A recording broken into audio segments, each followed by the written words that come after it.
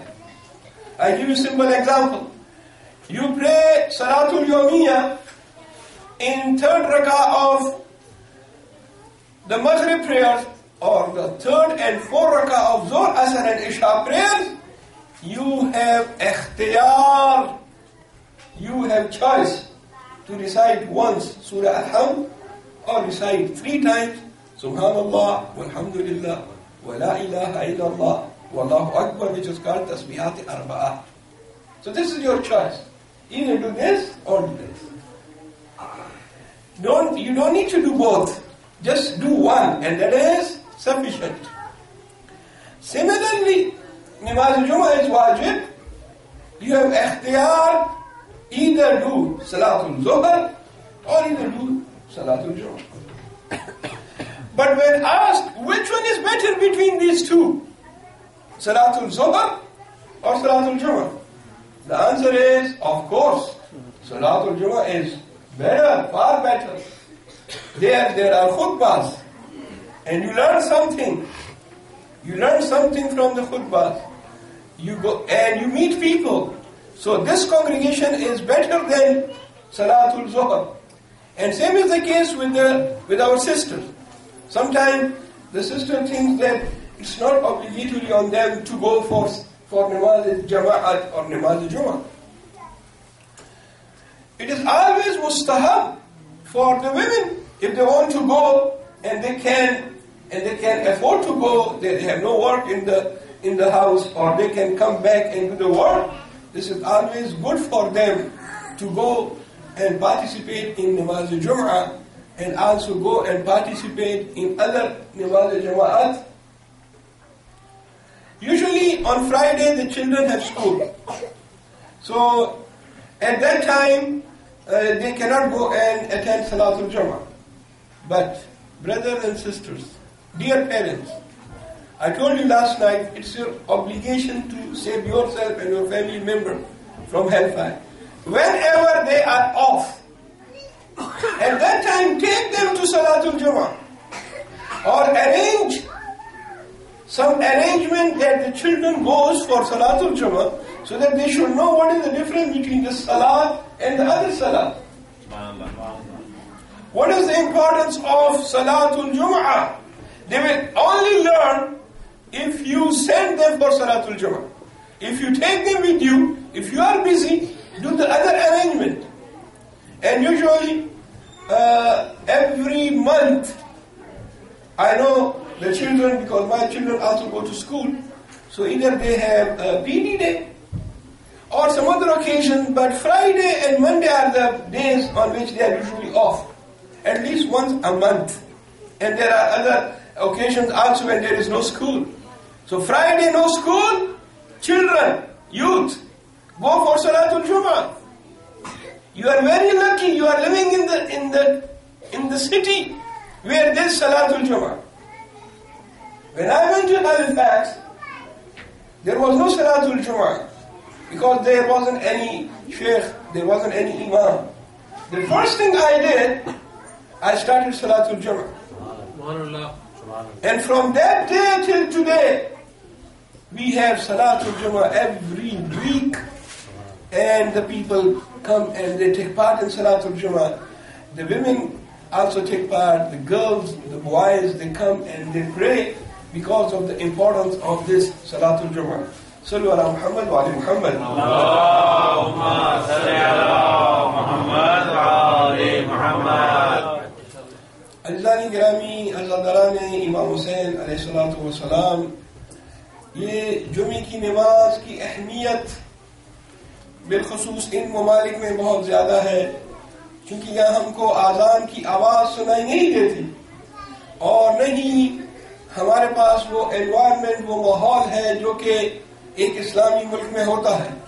ہاں اس ملک میں بہت سی اچھی چیزیں ہیں۔ سب سے بڑی اچھی چیز تو یہ ہے کہ آپ کو آزادی ہے، اگر آپ نماز پڑھنا چاہیں تو کوئی آپ کو نماز سے نہیں روکتا۔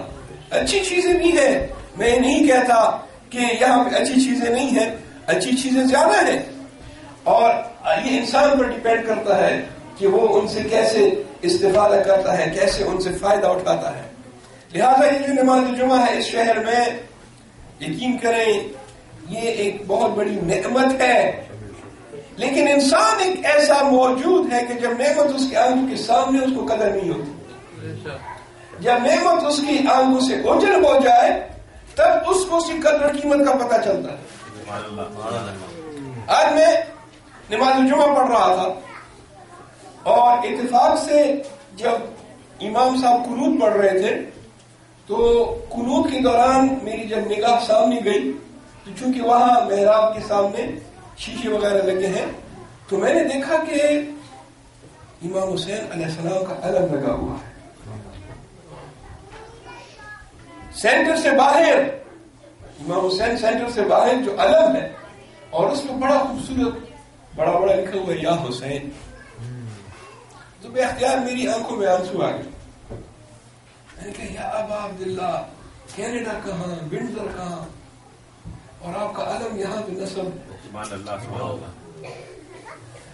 یعنی جو مظالم اہل بیت پہ ہوئے، جو مظالم اولاد رسول پہ ہوئے، جو مظالم امام حسین علیہ السلام اور ان کی اولاد اطہار پر ہوئے، اور آج دیکھیں جگہ جگہ پہ، ہر جگہ ہر مقام پہ امام حسین علیہ السلام کے نام کا علم لگا ہوا ہے۔ یہ ایک نعمت نہیں ہے تو اور کیا ہے؟ یہ نعمتیں ہیں۔ ماشاءاللہ میں نے کچھ لوگوں کو دیکھا جو ہماری مجلسوں میں بھی آتے ہیں، وہ بھی نماز جمعہ میں آئے تھے، بے اختیار میرے دل سے ان کے لیے دعا نکلی۔ اور وہ لوگ کہ جو نہیں آ سکتے، ان کی کوئی مجبوری ہے، اللہ تعالیٰ بہتر جانتے ہیں، ہم ان کو بلیم نہیں کرتے، ہر ایک شخص کی کوئی نہ کوئی مجبوری ہوتی ہے۔ اور مجھے یقین ہے یہ مجمع اتنے اچھے مومنین کا ہے کہ بغیر وجہ کے کوئی مومن بھی نماز جمعہ سے غفلت نہیں کرے گا، لیکن میں نے آج ضروری سمجھا جمعے کے دن کہ تذکر دے دوں، ایک یاد دہانی کرا دوں کہ نماز جمعہ کی بڑی اہمیت ہے اور نماز جمعہ کو ہمیشہ اہمیت دینی چاہیے۔ آپ لوگ خوش قسمت ہے کہ اس شہر میں نماز جمعہ قائم ہے اور آپ اس میں شرکت کر سکتے ہیں۔ تھوڑی محنت کرنی پڑے گی لیکن اس محنت کا بہت اجر ہے، ایک قدم کا اجر اور ثواب ہے۔ درود بھیجے محمد علیہ محمد۔ روزانہ ہم ایک سوال پوچھتے ہیں اور اس کا مقصد نعوذ باللہ معاذ اللہ یہ نہیں ہوتا کہ مومنین کا علم کا حساب کرنا ہے اور امتحان لینا ہے، بلکہ صرف اس لیے تاکہ نوجوان جائیں اور کچھ مطالعہ کریں۔ تو ایک سوال جو زیادہ پوچھا جاتا ہے وہ امام حسن مجتبیٰ علیہ السلام کے حوالے سے ہے۔ کہتے ہیں کہ کیا وجہ ہے کہ امام حسن علیہ السلام نے اس ظالم کے ساتھ صلح کی؟ صلح کی کیا وجہ ہے؟ جبکہ دوسری طرف امام حسین علیہ السلام نے جہاد کیا، جنگ کی، تو دونوں اماموں میں اتنا فرق کیوں ہے؟ آیا سوچ میں فرق ہے، عمل میں فرق ہے، یا کیا وجہ ہے؟ لہذا اس کو آپ نے جواب کی صورت میں یہ لکھنا ہے کہ وہ کیا وجوہات تھیں جس کی وجہ سے امام حسن علیہ السلام نے اس ظالم کے ساتھ صلح کی۔ اگرچہ قول معصوم، فعل معصوم ہمارے لیے حجت ہے، ہمیں اس میں شک نہیں کرنا چاہیے۔ ہمارے علم کی کمی ہے بعض اوقات جو ہمارے ذہن میں سوال آتے ہیں، لیکن ہمارے لیے فعل معصوم، قول معصوم اور تقریر معصوم حجت ہے، کیونکہ وہ من جانب اللہ ہے، وہ اپنی طرف سے کچھ نہیں کہتے۔ لہذا آپ لوگوں نے سنا ہے اس مسئلے کو، علماء نے بھی بہت اچھی طریقے سے اس کو ایکسپلین کیا ہے، لیکن یہ سوال چونکہ بار بار آتا ہے، لہذا اس کا آپ اگر جواب تلاش کر کے لکھ دیں اور بھیج دیں تو معلومات میں اور اضافہ ہوگا اور ہم اس جواب کو باقیوں کے ساتھ شیئر بھی کر سکتے ہیں۔ یہ کیا وجہ تھی کہ امام علیہ السلام نے صلح کی؟ ایک نقطے کی طرف آپ کی توجہ مبذول کرا دوں اور اس کے بعد بات کو آگے بڑھاؤں. وہ جو شرائط جن پہ امام علیہ السلام نے صلح کی وہ اگر آپ کے سامنے ہو کہ کیا کیا شرائط امام نے پیش کی تب صلح کی، اور امام علیہ السلام نے خود بھی بتایا کہ کیوں صلح کی، لیکن بعض اوقات ہماری کم علمی کی وجہ سے ہم امام علیہ السلام کے جواب کی سمجھ نہیں آتی. لیکن یہ چونکہ بہت حساس مسئلہ ہے اور ہر ایک کو اس معاملے میں معلومات ہونی چاہیے، لہذا اگر آپ وہ شرائط دیکھیں تو وہ شرائط ایسی ہیں کہ ایک شرط ہے کہ معاویہ کے ساتھ صلح کر رہا ہوں اس شرط پہ کہ معاویہ قرآن اور سنت رسول پر عمل کرے گا. اب قرآن اور سنت رسول یعنی وہ عمل نہیں کرتا تھا، تبھی تو کہہ رہے ہیں کہ قرآن اور سنت پر عمل کرے گا. اور اسی طرح جو شیعہ حیدرکرار ہیں ان کی جان مال آبرو محفوظ رہے گی، اس کی طرف کوئی تجاوز نہیں کرے گا، اور معاویہ اپنے بعد کسی کو اپنا جانشین نہیں بن. یہ تمام شرائط کو آپ دیکھیں، غور کریں تو بقول ایک علامہ صاحب کے، بقول ایک مقرر کے، کہ جب ہم ان شرائط پر غور کرتے ہیں تو پتہ چلتا ہے کہ یہ تو صلح ہے ہی نہیں، یہ تو صلح نامہ نہیں ہے، بلکہ یہ تو ایک مجرم سے ایک بار جرم قبول کرا رہا ہے. پر محمد والے محمد صلوات، اللہم صلی علی محمد والے محمد. انشاءاللہ یہ ایک سوال ہے جس کا تعلق ہمارے عقیدے سے بھی ہے، ہمارے مذہب سے بھی ہے، اور آپ اس سلسلے میں توجہ کیجئے گا اور اپنے بچوں کو بھی بتائیے، سمجھائیں کہ کیا وجہ ہے دونوں اماموں میں فرق. ایک تذکر اور اس کے بعد چند خصوصیات امام علیہ السلام اور پھر التماس دعا.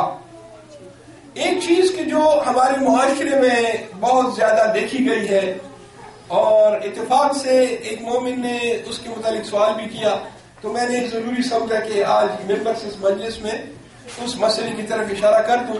اور یہ ایک ایسا نقطہ ہے کہ جس کی طرف توجہ بہت ضروری ہے، اور وہ ایک ایسا فعل ہے جو واجب ہے، اور اس کو ہم اپنی زبان میں کہتے ہیں صلہ رحم. اگر خواتین گفتگو کا سلسلہ بند کریں، کیونکہ دو مجلس ایک جگہ بھی نہیں ہو سکتی. محمد والے محمد صلوات، اللہم صلی علی محمد والے محمد. ایک مجلس ہو رہی ہے اور اپنی بہنوں سے گزارش ہے کہ بس کچھ اور وقت انتظار کریں، انشاءاللہ باتوں کے لیے موقع دیا جائے گا مجلس کے بعد. تو مہربانی کر کے بچے بھی غور سے سنیں، ہماری بہنیں بھی غور سے سنیں. یہ مسئلہ انتہائی ضروری مسئلہ ہے. نوجوان بھی ماشاءاللہ بڑے توجہ کے ساتھ، دھیان کے ساتھ سن رہے ہیں. مجھے اس بات کے لیے بڑی خوشی ہے. ان تمام نوجوانوں کی سکسیس اور کامیابی کے لیے مل کے جو ہے بلند تر درود بھیجیں. محمد علیہ اللہم صلی علی محمد والے محمد. صلہ رحم دو لفظوں کا مجموعہ ہے، ایک ہے صلہ ایک کہتے ہیں اور ایک ہے رحم. صلہ کا مطلب ہے کسی کے ساتھ نیکی کرنا، اور رحم جو ہے وہ نکلا ہے رحم مادر سے، یعنی وہ جو قریبی رشتہ دار ہیں ان کے ساتھ محبت کرنا، ان کے ساتھ نیکی کرنا، یہ صلہ رحم. اور جب صلہ رحم کی بات آتی ہے تو اس میں سب سے پہلے والدین ہیں، اس کے بعد اولاد ہے، بیوی بچے، یہ سب صلہ رحم میں آتے ہیں. اگر کوئی شخص اپنی بیوی بچوں کے ساتھ بدسلوکی کرتا ہے اور ان کو جو ہے ڈانٹتا ہے یا ان کو جو ہے برے الفاظ سے یاد کرتا ہے، اس کی اجازت نہیں ہے. شریعت نے اس کی اجازت نہیں دی. ایک مسلمان جو ہے اور ایک مومن بالخصوص شیعہ، اس کا اخلاق بہت بلند ہوتا ہے اور اس کو صلہ رحم کرنا چاہیے. صلہ رحم کہاں سے شروع ہوتا ہے؟ اپنے گھر والوں سے. اس کے بعد چچا چچی، ماموں ممانی اور کزن، چچا کے بیٹے، چچا زاد بھائی اور چچا زاد بہنیں، یہ سب رحم میں آتی ہیں. یہ سب رشتہ دار ہیں. واجب ہے انسان پر کہ ان کے ساتھ اچھا سلوک کرے، ان کے ساتھ نیکی کرے. اور صلہ رحم کا جو اپوزٹ ہے وہ ہے قطع رحم. قطع عربی زبان میں کاٹنے کو کہتے ہیں، رحم کو کاٹنا.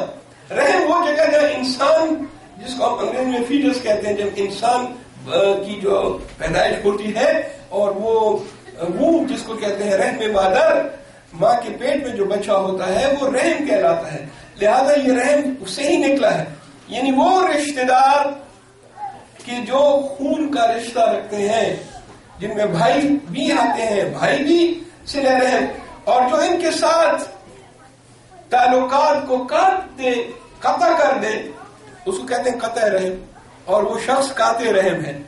یہ شخص اللہ تعالیٰ کی رحمت سے بہت دور ہے، شاید وہ اس کو درک نہ کرے، لیکن اگر وہ غور کرے تو اللہ تعالیٰ انتہائی ناراض ہوتا ہے جب وہ دیکھے کہ دو مسلمان بھائیوں میں، بالخصوص جن کے ہاں خون کا رشتہ ہے، آپس میں بات چیت نہیں ہے یا آپس میں اختلافات ہیں، اور وہ اس اختلافات کو رفع دفع نہیں کرتے، اس کو ختم نہیں کرتے۔ یہ اسلام نے واجب قرار دیا ہے، اور اس کا جو ثواب قرار دیا ہے، چونکہ آج میرا یہ موضوع نہیں ہے لہذا میں تفصیل میں نہیں جاؤں گا، اور ماشاءاللہ سے پڑھے لکھے لوگ ہیں، میں صرف اشارہ کر رہا ہوں اپنے لیے اور پھر آپ تمام دوستوں کے لیے کہ یہ صرف ایک تذکر ہے، ایک ریمائنڈر ہے یا دہانی ہے۔ فرماتے ہیں کہ جو شخص صلہ رحم کرے گا تو اللہ تعالیٰ اس کی عمر میں اضافہ کرے گا، لیکن ہمیں ان چیزوں کا یقین نہیں ہے۔ اگر میں یہاں آپ کی خدمت میں 10 روایتیں پڑھ دوں، آپ سنیں گے، اس وقت آپ کو یقین آ جائے گا، مگر تھوڑی دیر کے بعد پھر آپ بھول جائیں۔ اگر میں بہار الانوار علامہ مجلسی آپ کی خدمت میں لے آؤں، وسائل الشیعہ شیخ العاملی آپ کی خدمت میں لاؤں، اور وہاں آپ کو صاف صاف معصومین علیہ السلام کی روایات کہ جس میں صاف لکھا ہے کہ جو شخص چاہتا ہے کہ اس کی عمر بڑھ جائے تو صلہ رحم کرے، اور اگر وہ صلہ رحم نہیں کرے گا تو اللہ تعالیٰ اس کی عمر جو لکھی ہے اس کے لیے اس کو بھی جو ہے کم کر دے گا۔ اب برادران عزیز ایک سوال ہے آپ سے، آپ کو پتہ چل جائے خدا نہ خواستہ کسی شخص میں کوئی ایسی بیماری آ گئی کہ جس کی وجہ سے اس کو زیادہ دیر نہیں رہنا، وہ ڈاکٹر کے پاس جاتا ہے، ڈاکٹر اس کو کہتے ہیں بھائی تمہاری جو بیماری ہے یہ تم کو ایک نہ ایک دن جو ہے ضرور ختم کرے گی، سب کو مرنا ہے لیکن تم جلد مر جاؤ گے اس بیماری کی وجہ سے۔ عزیزانی گرامی، آپ اور میں کتنی جتن کرتے ہیں، کوششیں کرتے ہیں کہ یہ بیماری ہم سے ختم ہو جائے اور ہماری جو عمر ہے وہ زیادہ ہو جائے، اس کے لیے ہم ہزاروں ڈالر بھی خرچ کریں گے، آپریشن بھی کریں گے، دوسرے ممالک بھی جائیں گے، ہر قسم کا علاج کریں گے، جائز ناجائز ہر وہ کام کریں گے جس سے ہماری عمر بڑھ جائے، لیکن یہ جو خدا فرما رہا ہے اور اہل البیت معصومین علیہ السلام فرما رہے ہیں کہ صلہ رحم سے عمر بڑھتی، اس پر ہمیں یقین نہیں ہے۔ توجہ کیجئے گا، ایک مختصر سا ایک چھوٹا سا واقعہ آپ کی خدمت میں عرض کرتا ہوں۔ 2 بھائی تھے، مدینے میں رہتے تھے، دونوں کاروبار کرتے تھے، بزنس کرتے تھے۔ ایک مرتبہ دونوں مدینے سے باہر نکل گئے بزنس ٹور پہ، بزنس ٹرپ پہ۔ اب وہ جہاں بھی گئے مدینے سے باہر، بزنس کے دوران ان میں اختلاف ہو گیا۔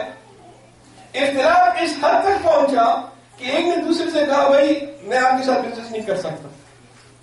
مدینے پہنچ کر پہلا کام ہم یہ کریں گے کہ اپنے بزنس کو تقسیم کر دیں گے، تمہارا جو پیسہ میری طرف بنتا ہے میں دے دوں گا، اور میرا پیسہ جو تمہاری طرف ہے وہ دے دو، تم اپنی راہ لو، اپنے راستے میں چلو، میں اپنے راستے پر چلوں گا، کیونکہ اب میرا اور تمہارا گزارا نہیں ہو سکتا۔ دونوں بھائی ہیں، سگے بھائی، اب میرا اور تمہارا گزارا نہیں ہو سکتا اور ہم آپس میں بزنس نہیں کر سکتے۔ دونوں نے یہ فیصلہ کیا، الگ ہو گئے اور وقت سے پہلے ہی مدینہ کی طرف چلے۔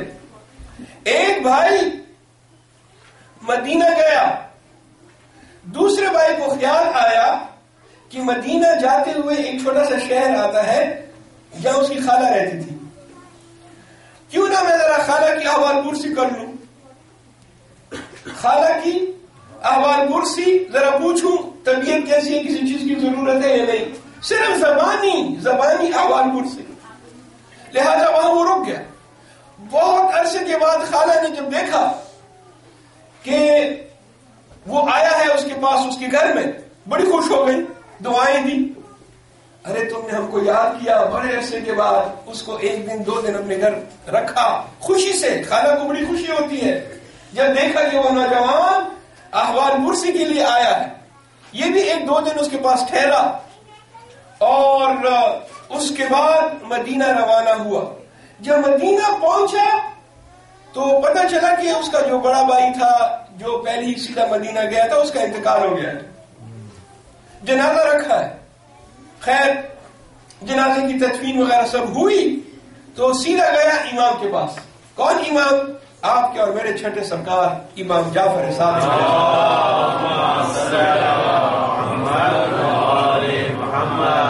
فرزند رسول یہ بتائیے کہ یہ میرا بھائی تو ٹھیک ٹھاک. جب ہمارا بزنس آپس میں ہم نے سیپریٹ کیا اور یہ یہاں پہنچا، میں رک گیا اپنی خالہ کی حوالہ کرسی کے لیے، تو یہ اچانک میرے بھائی کو کیا ہوا؟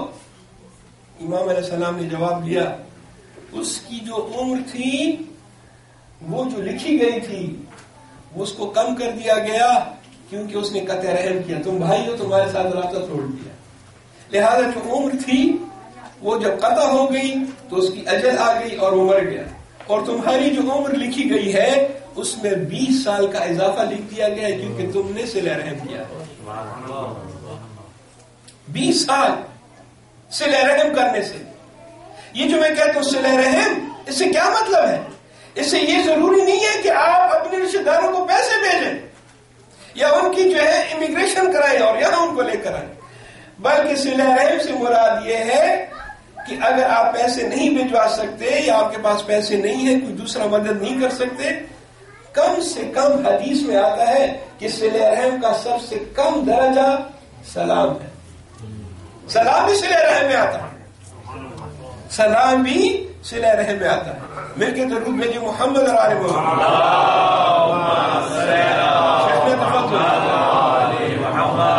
پھر بھی درود بھیجیں، فضل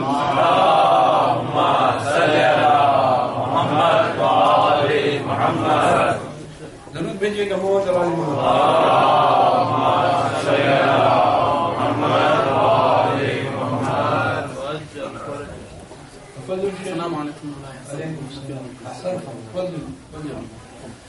محمد والے محمد صلوات.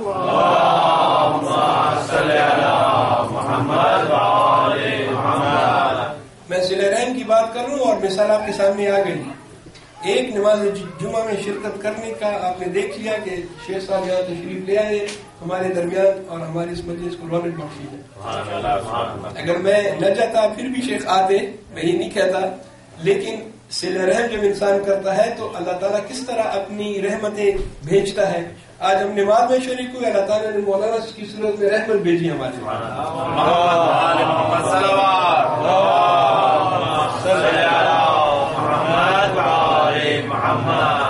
عزیزانی گرامی، صلہ رحم کا سب سے مختصر درجہ وہ سلام ہے. اگر آپ کسی کو سلام کرتے ہیں یہ بھی صلہ رحم ہے.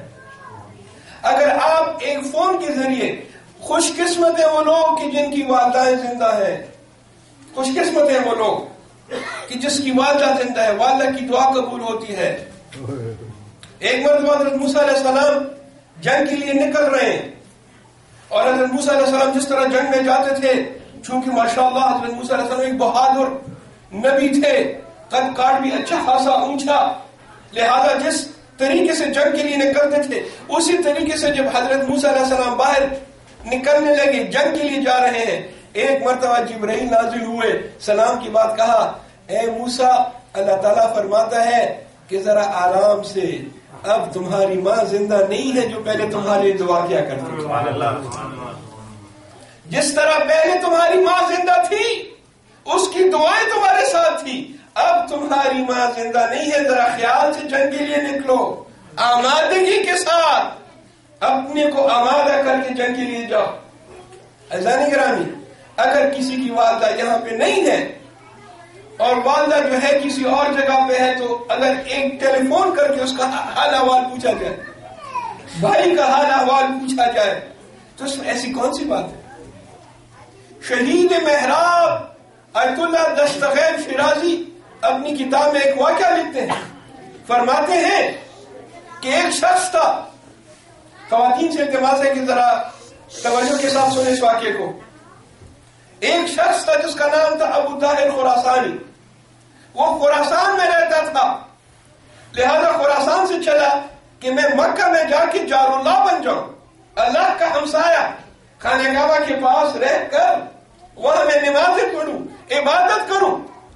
لہذا وہ جار اللہ بننے کے لیے خراسان کو ترک کر کے مکہ آتا ہے، بیت اللہ الحرام مکہ مکرمہ میں آتا ہے اور وہاں جا کے رہنا شروع کر دیتا ہے۔ وہاں پہ ابو طاہر خراسانی رہ رہا ہے، نمازیں حرم میں پڑھ رہا ہے، دعائیں حرم میں کر رہا ہے، عمرے کے لیے جا رہا ہے، طواف کر رہا ہے، سعی کر رہا ہے، زمزم کا پانی پی رہا ہے۔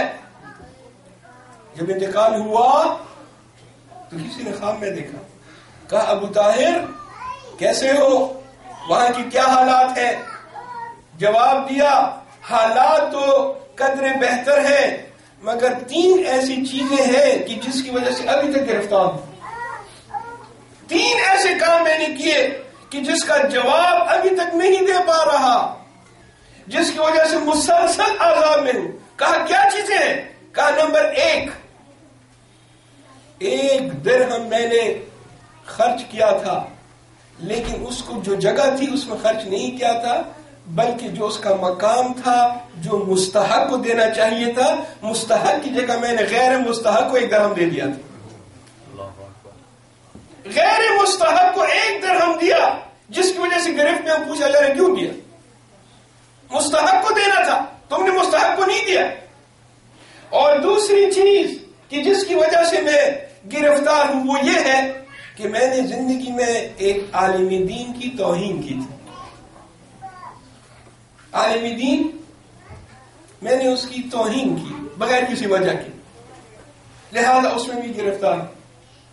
کہتے ہیں کہ جب مجلس ہوتی ہے نا، مجلس، اور کوئی شخص اندر آ جائے نا مجلس میں، توجہ کیجئے گا، اگر مجلس ہے، مجلس میں کوئی اندر آ جائے تو اس کے لیے کھڑا ہونا مکروہ ہے، کیونکہ مجلس درہم برہم ہو جائے گی، ڈسٹربنس ہو جائے گی۔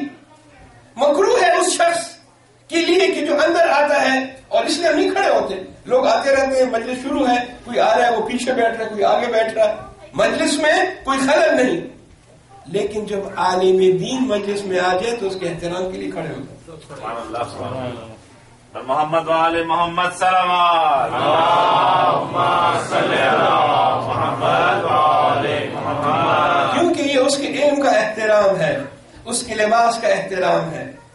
اس لیے امیر المومنین نے فرمایا اذا رأیت عالم فکن لہ خادم، جب بھی کسی عالم کو دیکھو تو اس کے خادم بن جاؤ، اس کی خدمت کرو، اور اس کی خدمت میں ہی تمہاری نجات ہے۔ عالم کے چہرے کی طرف نگاہ کرنا ثواب ہے، جس طرح امیر المومنین کے چہرے کی طرف نگاہ، النظر الی وجہ العالم عبادت، یہ عبادت ہے۔ اور بعض نے یہ کہا کہ بھئی وہ بات علماء ہے، وہ تو بالکل ہم دکھائی نہیں دیتے۔ کہا کہ اگر عالم نہیں دکھائی دیتا، وہ شاید پڑھائی میں بزی ہے، فتویٰ لکھنے میں بزی ہے، تحقیق میں بزی ہے، اس کے گھر کے دروازے کی طرف نگاہ کرنا بھی ثواب ہے۔ البتہ علماء حق کی بات کر رہا ہوں، اور انشاءاللہ ہم حسن ظن کرتے ہیں، سوء ظن کی اجازت نہیں ہے اسلام میں، سوء ظن ہی نہیں، برا گمان۔ جب میں نے کسی کو خود آنکھوں سے نہیں دیکھا، مجھے برے گمان کی اجازت نہیں ہے۔ حتیٰ کہ کہتے ہیں کہ اگر ایک مومن بھائی کے منہ سے شراب کی بو بھی آئے مگر تم نے خود نہیں دیکھا اس کو شراب پیتے ہوئے، سوء ظن مت کرو، برا گمان مت کرو کس نے شراب پی ہے، ہو سکتا ہے کہ اس نے کوئی دوائی پی رکھی ہو، ہو سکتا ہے کہ اس نے کچھ اور ایسی غذا کھائی ہو کہ جس کی وجہ سے وہ بو آ رہی ہے، لہذا حسن ظن واجب ہے، سوء ظن حرام ہے۔ ابو طاہر خراسانی، میں نے عالم دین کی توہین کی تھی، ابھی تک گرفتار ہوں۔ اب ایسا مت سمجھے کہ میں عالم ہوں تو خود اپنے لیے کہہ رہا ہوں، جنرل بات ہے۔ عبداللہ دستغیب کا حوالہ دیا، معلم اخلاق ہے، شہید محراب ہے۔ اور تیسری چیز کہ جس کی وجہ سے مسلسل مجھ سے پوچھا جا رہا ہے اور میں گرفتار ہوں، وہ یہ ہے کہ میں نے قطع رحم کیا، اور وہ قطع رحم کیا کیا؟ خراسان چھوڑ کے میں مکہ آیا۔ فرماتے ہیں کہ میں نے فرشتوں سے کہا کہ دیکھو میں نے خراسان چھوڑا ہے، لیکن خراسان چھوڑ کے میں سوئٹزرلینڈ نہیں گیا، نہیں میں کینیڈا گیا ہوں، میں تو بیت اللہ الحرام گیا ہوں جو کہ اللہ کا گھر ہے. کہتے نہیں، تم نے اگر بیت اللہ الحرام ہی گئے ہو جو کہ سب سے مقدس سرزمین ہے، پھر بھی قطع رحم وہ خراسان میں جو تمہارے رشتہ دار ہیں، تم نے کبھی ان کی خبر لی؟ خراسان میں تمہارے رشتہ دار ہیں جن کے ساتھ تمہارے خون کا رشتہ ہے، تم نے ان کی کیا خبر لی؟ ان کی کیا مدد کی؟ تم نے کبھی ٹیلی فون کیا؟ کبھی ان کے ساتھ تم نے کوئی کانٹیکٹ کیا؟ ہمیں جواب نہیں دے پا. بس عزیزان گرامی، میں نے صرف آپ کی خدمت میں ایک تذکر دیا. صلہ رحم سے عمر بڑھتی ہے، صلہ رحم سے رزق بڑھتا ہے. کہتے مولانا ہمارے رزق کو باندھ دیا گیا، گشائش رزق کے لیے کچھ تعویذ لکھیے، کچھ دعا کیجیے. ہاں ٹھیک ہے، دعا کا اثر ہے، تعویذ بھی ہے، انشاءاللہ اثر ہوگا. لیکن اگر آپ کو اپنے رزق میں اضافہ کرنا ہے اور رزق گشائش رزق چاہیے تو آپ صلہ رحم کریں. ضرور بھیجیے گا محمد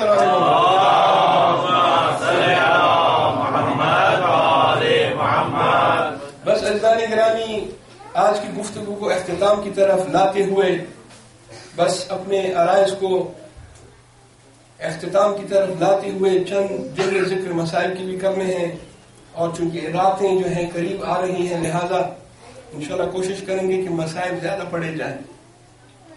کوشش کریں گے انشاءاللہ کہ ماتم زیادہ ہو، سینہ زنی زیادہ ہو. امام علی مقام کے جو خصائص ہیں ان خصوصیات میں سے ایک خصوصیت یہ ہے، میں نے جو آیت کریمہ پڑھی، آج مجھے موقع نہیں ملے گا اس کی تفسیر میں مزید کچھ کہہ سکوں، لیکن یہ ایسی آیت کریمہ ہے کہ ہم انشاءاللہ اس کی کافی تفصیل ہے، میں کل مفصل بیان کروں گا. آج کچھ خصائص امام علیہ السلام کی جو خصوصیات ہیں وہ آپ کی خدمت میں. کہتے ہیں کہ بعد از شہادت امام علی مقام علیہ السلام سرخ آندیاں چلی. نہیں ملتا کہ کسی کے لیے بھی. ہاں منادی نے ضرور ندا دی ہے، جب امیر المومنین علیہ السلام شہید ہوئے تو منادی نے آواز دی تھی، قد قتل امیر المومنین واللہ تحدمت الارکان الہدی.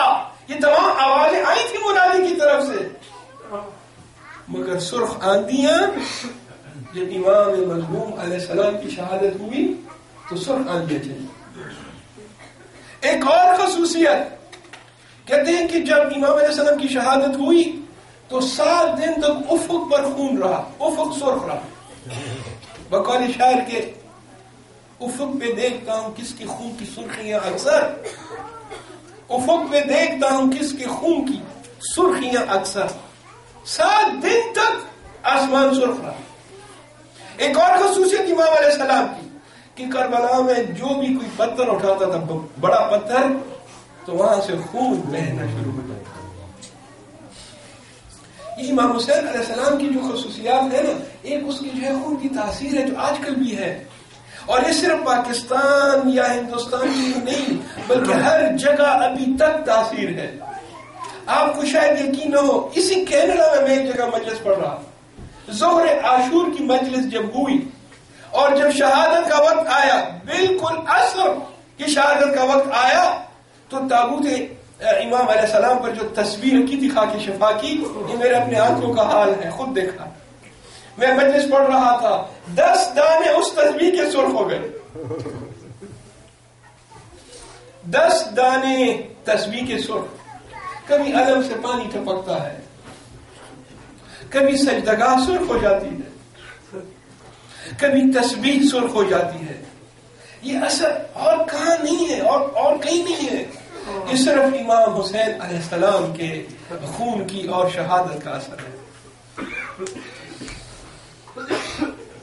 عزیزان گرامی، آج جس شہید کی شہادت کی حال بیان کر رہے ہیں، ان کی خصوصیات میں یہ ہے کہ وہ اتنے معصوم تھے کہ خود چل کر میدان میں بھی نہیں جا سکتے تھے، میدان میں بھی چل کر نہیں جا سکتے تھے، اتنے معصوم.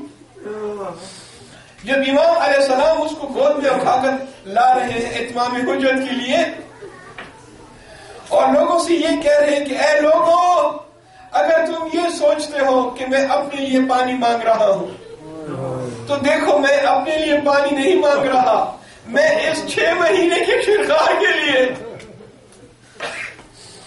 یہ وہ شیرخوار ہے کہ جو اپنی زبان سے اپنے پیاس کا اظہار نہیں کر سکتا۔ اب جب لوگوں نے کلام امام حسین کو سنا تو بعض لوگوں نے کہا ہاں حسین صحیح کہہ رہا ہے، اس معصوم کا کوئی قصور نہیں، اس معصوم کو پانی پلانا چاہیے۔ بعض نے کہا نہیں، ہم حسین اور حسین کی اولاد کو ایک قطرہ پانی نہیں دیں گے۔ اجرکم اللہ۔ اب عمر سعد کی فوج میں اختلاف ہو گیا۔ ایسے میں عمر سعد نے حرملہ کو اشارہ کیا، کہتے حرملہ اقطع کلام الحسین، حسین کے کلام کو کاٹ دے۔ اجرکم اللہ۔ بس یہ سننا تھا۔ عزیزان گرامی، آج شب جو ہے رونے کی شب ہے۔ انشاءاللہ تصور کیجیے کربلا کا، تصور کیجیے امام حسین کا، انشاءاللہ خوب گریا کریں گے۔ جب حرملہ سے کہا حرملہ اقطع کلام الحسین، حرملہ نے تیر جوڑا، چاہا کہ بچے کی طرف روانہ کر دے، مگر ایک مرتبہ تیر ہاتھ سے گر گیا، دوسری مرتبہ تیر اٹھایا، چاہا کہ امام حسین اور شہزادہ علی اصغر کی طرف تیر روانہ کر دے، مگر تیر پھر گر جاتا ہے، تیسری مرتبہ پھر اٹھایا، پھر گرا۔ عمر سعد کہتے حرملہ اگر مجھ سے کوئی پوچھے کہ تیری فوج میں سب سے بڑا تیر انداز کون ہے، حرملہ میں تیرا نام لوں گا۔ آج تو ایک چھوٹے بچے کو قتل نہیں کر سکتا۔ بس یہ سننا تھا عزاداران امام حسین۔ حرملہ کہتا ہے اے عمر سعد، میں جب تیر روانہ کرتا ہوں تو ایک مرتبہ خیمے کا پردہ اٹھتا ہے، اللہ اکبر، خیمے کا پردہ اٹھتا ہے اور ایک بیوی دعا کر رہی ہے اور شاید ایسا کہہ رہی ہے حرملہ تجھ کو شرم نہیں آتی، ارے اس تیر کے وزن کو دے اور معصوم علی اصغر کے وزن کو دے۔ اجرکم اللہ۔ روایت میں جملہ ملتا ہے جب عمر سعد نے، جب حرملہ لعنت اللہ علیہ نے تیر چلایا، روایت کہتی ہے فانقلب صبی علی ید الحسین، بچہ حسین کے ہاتھوں میں منقلب ہو گیا۔ ایک اور روایت میں کہتے ہیں کہ بچے کو ایک کان سے دوسرے کان تک چیر دیا۔ اللہ اکبر۔ عزیزان گرامی، فطرت انسان ہے، جب چوٹ لگتی ہے تو روتا ہے، مگر حضرت علی اصغر نے فطرت بدل دی۔ تیر لگنے کے بعد ایک مرتبہ بابا کی طرف دیکھا، مسکرا دیے جیسے کہہ رہے ہو بابا کیا میں نے اپنا فرض پورا کر لیا۔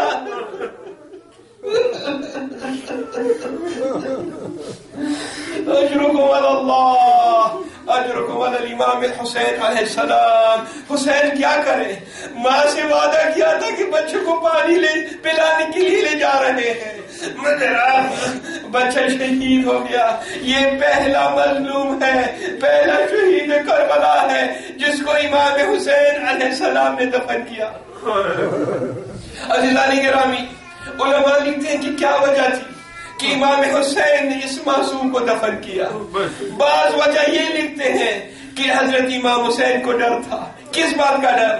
جانتے تھے کہ شہادت کے بعد جس پائے مبارک پر گھوڑے دوڑائے جائیں گے، اس چھوٹے سے نازک بدن پر اگر گھوڑے دوڑائے جائیں، اللہ اکبر۔ بس آخری روایت سنیں اور پھر التماس سے دعا۔ جب واقعہ عاشور ختم ہوا اور ظالم کوفہ کی طرف جانے لگے اور جب سروں کو گنا گیا تو لعین کہتا ہے ایک سر نہیں ہے، ایک چھوٹا سر نہیں ہے، جب تک وہ سر نہیں ملے گا ہم آگے نہیں بڑھیں گے۔ اجرکم اللہ۔ بہت سخت مسائل ہیں، بس میں اشارے میں بیان کرتا ہوں. ظالموں نے زمین کربلا کو کھودنا شروع کر دیا. اللہ اکبر. زمین کربلا کو کھود رہے ہیں تاکہ حضرت علی اصغر کا سر ملے. بہت سخت الفاظ نے ایک ظالم نے ایسا نیزہ زمین کربلا میں مارا کہ جب نیزہ بلند کیا ایک چھوٹا سا بدن نیزے کی نوک پر بلند ہو گیا. قاتل حسین Ya Hussein, یا حسین Ya Hussein, یا حسین Ya Hussein, یا حسین Ya Hussein, یا حسین Ya Hussein, یا حسین Ya Hussein, یا حسین Ya Hussein, یا حسین Ya Hussein, یا حسین Ya Hussein, Ya Hussein.